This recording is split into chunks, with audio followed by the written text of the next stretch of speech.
NASA, its goal is to head back to the moon, announcing this week their latest astronaut crew gearing up for their next mission. The crew already making history as the first to include a woman, a person of color, and even a Canadian. Well, nobody's perfect. And this morning, we are joined by a very special guest, something I'm genuinely excited about. Colonel Eileen Collins, retired astronaut, Elmira native, Syracuse University graduate like myself. Incredible to, I guess, meet you is the right word because we're on Zoom. I don't know if that's the right word anymore. Thank you so much for being with us this morning. Ms. Collins, first of all, let's get this out of the way quickly. NASA's mission to return to the moon. How excited should we be about this? And what does it really mean for us as a people? Well, good morning, and I'm extremely excited about this. And the crew was announced this week. The mission won't fly for another year and a half. But when they do, this is going to be the first time in over 50 years that people have actually been to the moon. The crew's not going to land, but they're going to fly around the backside of the moon. And one of the, actually, it was exciting, maybe even scary things, is at that distance, you can put your thumb out and the entire Earth will disappear behind your thumb. That's how far away they are. Oh my goodness. Yeah, I mean, it's unbelievable. I mean, just it's amazing to me because, you know, almost, 70 years on from our first landing on the moon, from Neil and Buzz being on there, and the guy who drew the short straw there, terrible. But anyway, from Neil and Buzz being on the moon till now, the kind of wonder of it is still there. Why do you think that that's persisted for so long? Well, first of all, humans have a need to explore. And, we like to learn new things, go new places. We like to invent and discover. And we see the moon from here on Earth. And, I would say centuries ago, people had no idea, what is that up there?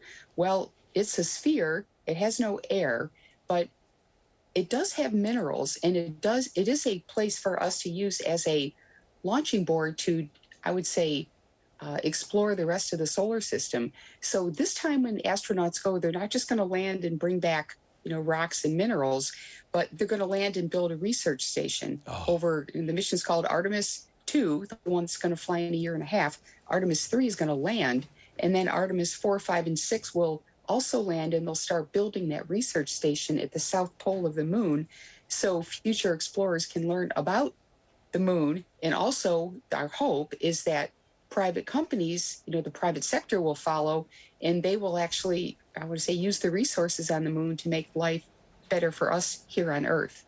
I think it's just the most amazing thing. Now, I do want to ask you some questions. I'm going to nerd out on you here, Colonel Collins, really quickly. So I do apologize.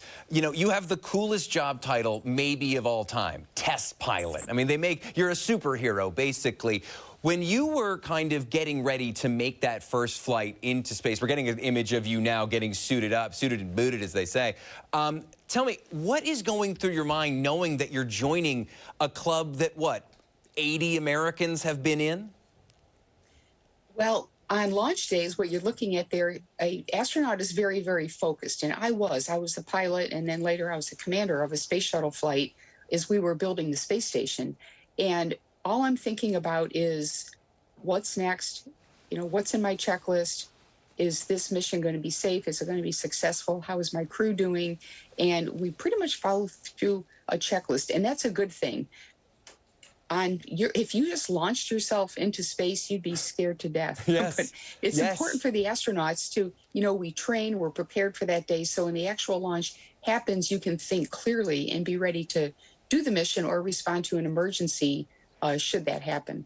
It's unbelievable to me, just the leap of faith that it must take to strap yourself in, you and your crew, obviously, strap yourself in and be blown out of the atmosphere, for lack of a better term, where at least very few people have gone before. We have this renewed vigor to kind of get into space and explore it and see it. I mean, we had famously, we've landed, the British landed on a comet. We've sent probes to Mars and things.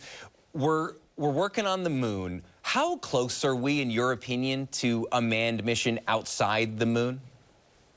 Yeah, well, we are living in a renaissance period right now in space travel. Yes, we did land on the moon 50 years ago. Why did it take so long to go back? Well, it's the cost, really, and it's the risk.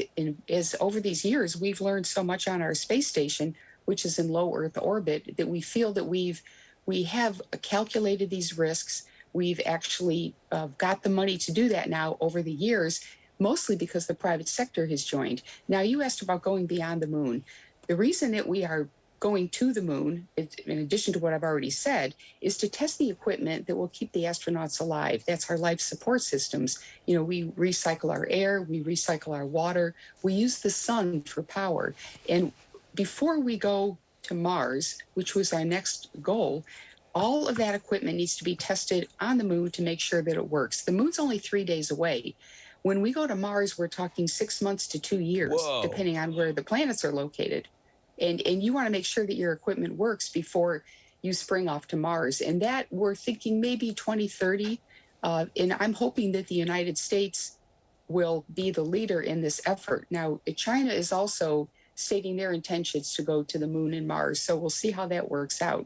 Well, it's another race to the moon, but I want to talk to you a little bit about this new crew that will be the first in something like 50 years to, at the very least, orbit the moon. Tell me about them and tell me about what we should know about them.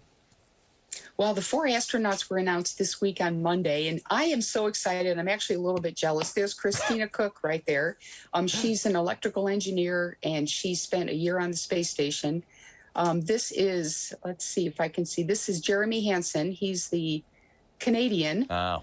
It'll be his first flight. He's been training for over 10 years. I can't see who's coming next, but Reed Weissman is going to be the commander. Wow. And Victor Glover will be the pilot. So there's the 4. They are excellent crew. It's such an unbelievable thing. I don't know if you had any hand in this, but you have been selected. Take me through the selection process of an astronaut. I'm fascinated by this. Well, there's kind of 2 steps along the way. So if you want to be an astronaut, you have to apply to NASA. You go to USA.jobs. It's a website, or USA Jobs, I think it's .gov. And you apply just like you would apply for any other government job. Amazing. But NASA will pick out of maybe 15,000, 20,000 applicants. Wow. NASA will pick about 150 to interview, and then they will select about maybe 10 to 15. But then you have to train for about 4, maybe 5, 6, maybe even 10 years. Colonel Collins, I don't mean to cut you off. We're up against the break. I'm so sorry. I'm so sorry. Thank you so much for being with me today. Genuinely cool. Local headlines are next. Lazy Boy Furniture Gallery.